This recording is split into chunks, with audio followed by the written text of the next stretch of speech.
जिस मोदी को अपना दोस्त बताते नहीं थकते ट्रंप, भारतीय मूल के लोगों का वोट पाने के लिए चुनाव में भी भारत और मोदी का जिक्र करने से भी नहीं थमे ट्रंप। अब वही ट्रंप भारतीयों के लिए बड़ा संकट बन गए हैं। नमस्कार, टीवी 24 नेटवर्क में आपका स्वागत है। मैं हूं आपके साथ शिखा मेहरोत्रा।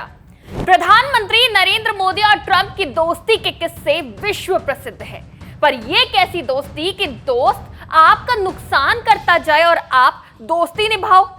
ट्रंप कभी 50% टैरिफ लगाकर तो कभी H1B वीजा के नाम पर भारत और भारतीयों का नुकसान करते जा रहे हैं और पीएम मोदी शांत हैं।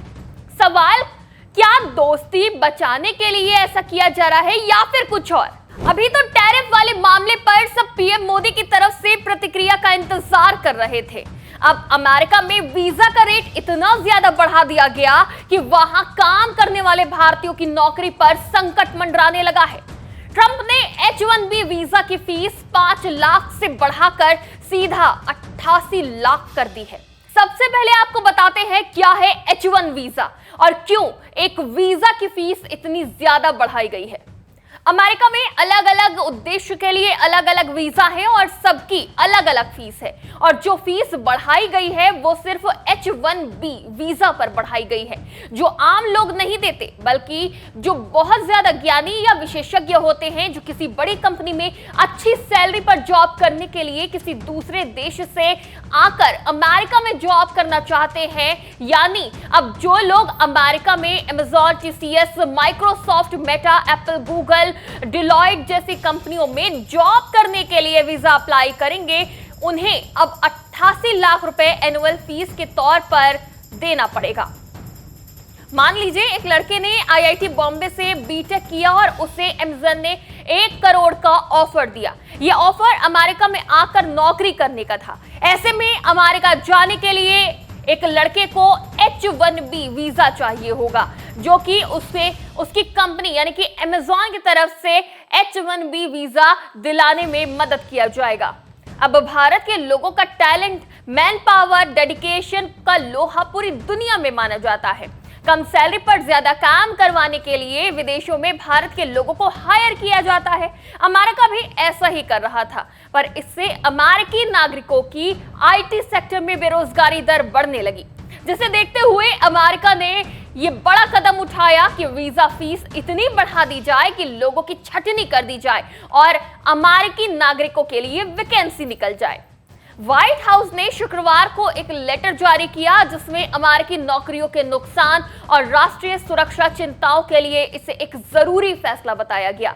व्हाइट हाउस की तरफ से बताया गया कि वित्तीय वर्ष 2023 में H1B कर्मियों के पास 32% IT नौकरियां थीं। 2025 तक यह आंकड़ा 65% से ज्यादा हो जाएगा, जो अमेरिका के सबसे अहम उद्योगों में से एक में विदेशी श्रम पर भारी निर्भरता को दिखाता है। हाल ही में कंप्यूटर साइंस ग्रेजुएट में बेरोजगारी दर 6.1% है। कंप्यूटर इंजीनियरिंग ग्रेजुएट के लिए यह रेट 7.5% है, जो बायोलॉजी या आर्ट एंड हिस्ट्री के ग्रेजुएट्स की दर से दोगुनी से भी ज्यादा है। ट्रंप प्रशासन ने अपने फैसले को सही ठहराने के लिए उन कंपनियों का उदाहरण भी दिया है जो अमेरिकी कर्मचारियों की छटनी करते हुए बड़ी संख्या में H1B कर्मचारियों की नियुक्ति जारी रखे हुए हैं। इसमें एक कंपनी ने तो 5189 H1B मंजूरी हासिल करने के लिए 2025 में 16,000 अमेरिकियों को नौकरी से निकाल दिया। लेकिन ट्रंप के इस फैसले ने उन कर्मचारियों पर तलवार जरूर खड़ी कर दी है जो अमेरिका में अभी काम कर रहे हैं। अमेरिका के इस कदम से भारतीय कर्मचारियों की छटनी की संभावना बढ़ गई है, क्योंकि ये फीस आम आदमी को नहीं बल्कि कर्मचारियों को हायर करने के लिए कंपनी को देनी होगी। जब तक कंपनी कर्मचारियों के लिए 1 लाख अमेरिकी डॉलर यानी 88 लाख रुपए से अधिक का वार्षिक शुल्क का भुगतान नहीं करेगी, उसे यूएस में एंट्री नहीं दी जाएगी। लेकिन मुसीबत भारतीयों के लिए यही खत्म नहीं होती, क्योंकि यहाँ पर एक सबसे बड़ी समस्या ये है कि बड़ी कंपनियां तो अपने काबिल कर्मचारियों के लिए भुगतान कर देगी, लेकिन छोटी कंपनियां अपने कर्मचारियों से ही H1B वीजा की फीस वसूल करेगी, यानी कि 88 लाख रुपए भरवा सकती है।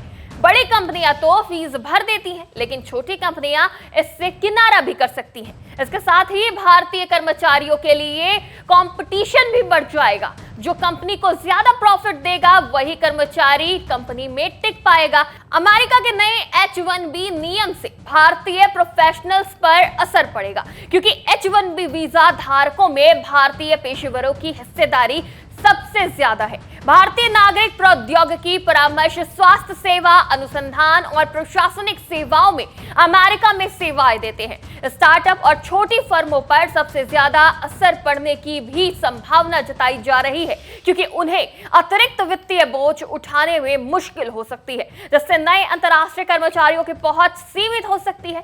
नए शुल्क का उद्देश्य विदेशी कर्मचारियों को नियुक्ति करने की लागत को घरेलू भर्ती के बराबर बनाकर इस असमानता को दूर करना बताया जा रहा है। आपको बता दें कि अमेरिका के इस कदम से वीजा पहुंच उच्च कुशल और उच्च वेतन वाले पदों के साथ और अधिक निकटता से जुड़ जाएगी। माना जा रहा है कि इन्फोसिस, टीसीएस, विप्रो जैसी कई कंपनियों के शेयर भी इस कदम से प्रभावित होंगे और इस ऐलान के बाद सोमवार को भारी गिरावट देखने को मिलेगी। लेकिन सवाल अब भी यही उठ रहा है कि कब भारत के प्रधानमंत्री नरेंद्र मोदी अपने दोस्त और दुनिया के सबसे शक्तिशाली नेता ट्रंप से बात करेंगे। एक के बाद एक ट्रंप द्वारा कई फैसले लिए जा रहे हैं जो भारत की मुश्किलें बढ़ा रहे हैं। ऐसे में भारत की तरफ से प्रतिक्रिया कब आएगी, इसका सभी को इंतजार है। फिलहाल इस पूरे मामले में ट्रंप की तरफ से उठाए गए कदमों के बारे में आपकी क्या राय है, हमें कमेंट करके जरूर बताइएगा। नमस्कार।